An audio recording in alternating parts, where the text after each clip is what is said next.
Apa itu nation survival? Apa itu nation right? Apa itu nation interest? Bisakah kita membedakan ketiga hal itu tentang kebangsaan tersebut? Untuk mempertahankan hidup sebuah negara yang berdaulat utuh, maka kita setiap anak bangsa harus paham apa itu masalah kebangsaan. Kita mulai bahas dari nation interest. Apa yang dimaksud dengan nation interest? Nation interest adalah ke arah mana negara kita bergerak menuju.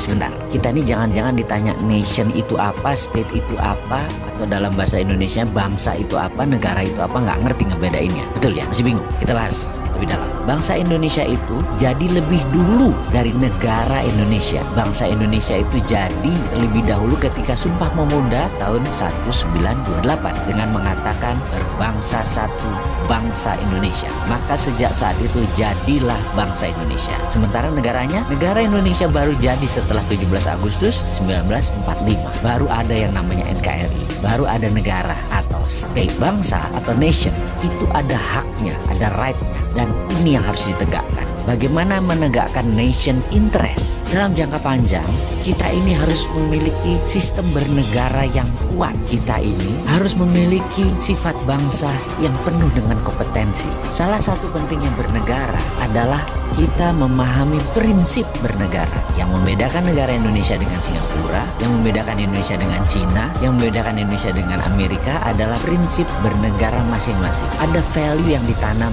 di setiap negara. Ada prinsip yang dianut di setiap negara. Misalnya Bill of Rights-nya Amerika, Liberté, Égalité, dan Fraternité-nya Perancis. Cina dengan BRI-nya, Belt Road Initiative. Indonesia dengan Five Principle atau Pancasila-nya. Kita sekarang melihat negara yang sulit dikontrol karena populasinya 1,5 miliar manusia, yaitu bangsa Cina. Bagaimana bangsa Cina ini supaya mempunyai negara yang tetap utuh? Bukan main-main mengelola bangsa Cina ini. Negara Cina sangat serius mengurusi bangsa Cina. Juga demikian dengan Amerika. Ada 380 juta bangsa Amerika yang terdiri dari multiras, bukan suku loh, ras dan etnik. Ada 100 kali. Amerika adalah negara imigran. Indonesia rasnya sedikit. Ada Melanesia, Polinesia, dan Melayu. Jadi suku bangsanya kita banyak. Dan yang unik adalah 89% beragama Muslim. Sehingga Indonesia bisa dikatakan dengan 267 juta jiwa, 89%-nya adalah Muslim. Indonesia adalah negara Muslim terbesar di dunia. Jadi bagaimana membuat negara kita ini utuh terus sampai akhir zaman? Saya teringat sebuah sesi di kala saya masih aktif di sebuah lembaga negara urusan pertahanan. Kami diperlihatkan, ditontonkan film dokumenter yang sangat menarik. Film ini adalah bagaimana Cina membangun doktrin bernegara masuk ke bawah sadar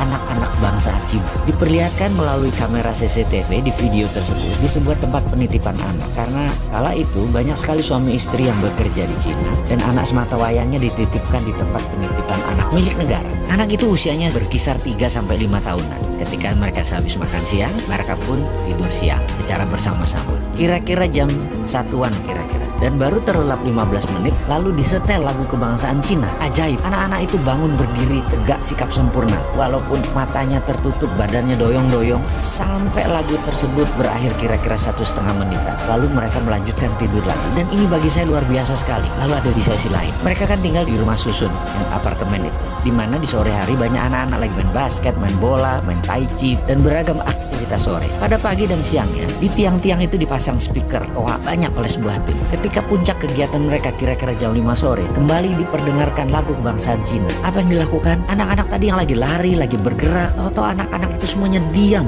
berdiri dengan sikap sempurna ketika lagu kebangsaan Cina tadi diperdengarkan. Mereka diam sampai lagu tersebut habis, selesai dinyanyikan. Dan mereka hanya diam saja di posisi masing-masing. Kalau lagi ke timur, yang hadap timur, lagi barat, yang hadap ke barat gitu ya. Dan ketika lagu selesai, mereka berhamburan kembali beraktivitas. Jadi apa yang kita bisa ambil dari pelajaran bernegara Cina kali ini? Ada baiknya ke depan lagu Indonesia Raya yang dinyanyikan adalah stansa 2 atau 3 stansa sekaligus. Lalu setiap anak bangsa mendengar lagu Indonesia Raya dinyanyikan, berdiri sikap sempurna, tidak goyang tegak gagah sampai lagu itu selesai. Inilah strategi survival of the nation. Keberlangsungan kehidupan berbangsa dan bernegara adalah perjuangan jangka panjang. Membentuk karakter ini kita harus membangun dengan semangat yang gigih militan, yaitu diawali dengan sikap sempurna mendengarkan lagu Indonesia Raya.